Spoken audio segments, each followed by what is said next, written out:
تبارك الذي بيده الملك وهو على كل شيء قدير الذي خلق الموت والحياة ليبلوكم أيكم أحسن عملا وهو العزيز الغفور الذي خلق 7 سماوات طباقا ما ترى في خلق الرحمن من تفاوت فارجع البصر هل ترى من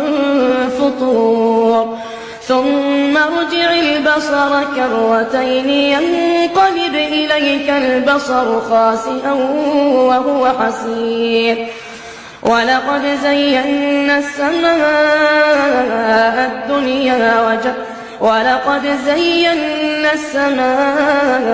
الدنيا بمصابيح وجعلناها رجوما للشياطين وأعتدنا لهم عذاب السعير وللذين كفروا بربهم عذاب جهنم وبئس المصير إذا ألقوا فيها سمعوا لها شهيقا وهي تفور تكاد تميز من الغيظ كلما ألقي فيها فوج سألهم خزنتها ألم يأتكم نذير قالوا بلى قد جاءنا نذير فكذبنا وقلنا ما نزل الله من شيء إن أنتم إلا في ضلال كبير وقالوا لو كنا نسمع أو نعقل ما كنا في أصحاب السعير فاعترفوا بذنبهم فسحقا لأصحاب السعير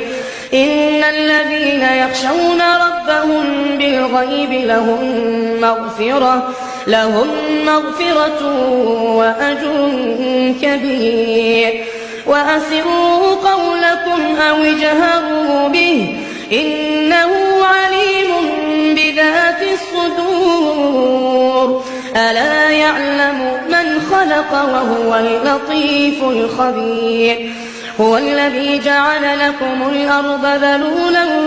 فامشوا في مناكبها وكلوا من رزقه وإليه النشور أأمنتم من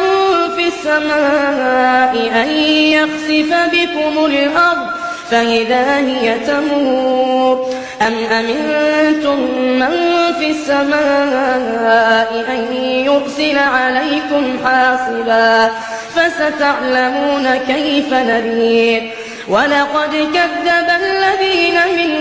قبلهم فكيف كان نكير أولم يروا إلى الطير فوقهم صافات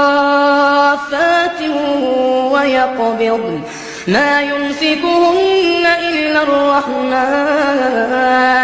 إنه بكل شيء بصير أمن هذا الذي هو جند لكم ينصركم من دون الرحمن إن الكافرون إلا في غرور أمن هذا الذي يرزقكم إن أمسك رزقه بل لجوا في عتو ونفور أفمن يمشي مكبا على وجهه أهدى